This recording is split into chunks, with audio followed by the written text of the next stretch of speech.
Specials Nakawesi sekukuli omwaka oguwedde ewaabwe gali maziga olw'okutibwa kwa mwannyina Ssekitoleko. Nali ngenda kubatiza ku boxing day.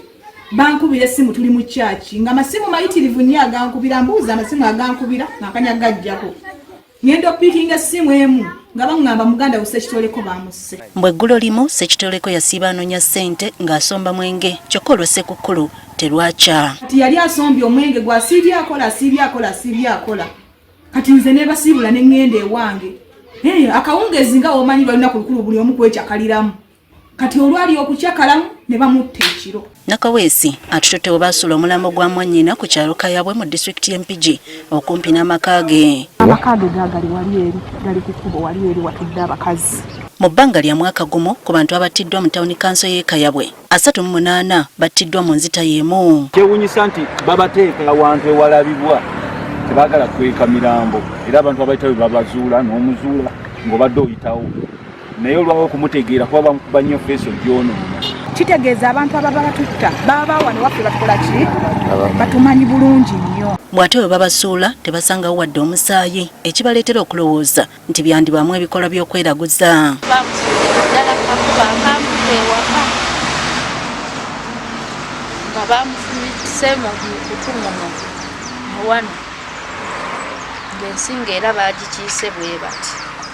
Waliwo abattibwa ab'ennyondo abo tubaawula aba pikipiki ne tumanyi nti baagibbe ne bagitwala naye bano ne babasanga nabo babibalekera ekiraga nti batwala bulamu. Byandibanga byekuusaamu engeri ya ebyobuwangwa okusinziira abamu tusiŋŋaana olumu n'ennimi ziggiddwamu.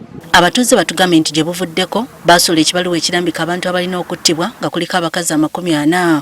Kino kibatadde ku bunkenke. Kati muli twebuuza abakazi 40 ge baagala kati kunekuba n'abakazi betu wakafiirwa abasatu kitegeeza n'abakazi naffe batutandise. Balita mu mmotoka ne zijja ne zibasuula olinaga nti emmotoka yamusudde n'edduka naye nga tolina kyosobola girondoolako kuba tewalina kuginoonyereza.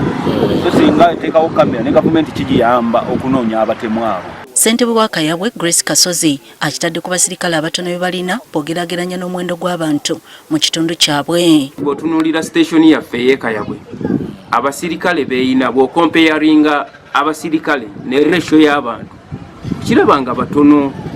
Asabye abantu okwegendereza buli muntu abeere embega wa munne. Ebitongole ebyokwerinda okuviira ddala ku disitulikiti okukka wansi ku bukulembeze obwa bulijjo n'abantu ba bulijjo nabo bengere okwebeereramu. Omwogezi wa poliisi mu kitundu kya Katonga Karim Majid agambye nti ku nsonga y'obutemu baliko abantu be bateebereza abaakwatibwa kyokka bwe bayita abatuuze okuwa obujulizi teri yalabikako ekikalubiriza okunoonyereza kwabwe. Abantu twabayita bajje baali basobola okutuwa obujulizi tewali muntu n'omu yavaayo ne tuwaliriza abantu abo basooke tubawe bondi. Asabye abatuuze okuba bakkakkamu nti nabo tebatudde okulaba nga bakomya ekittabantu. Tukya studyinga kibayita crime pattern.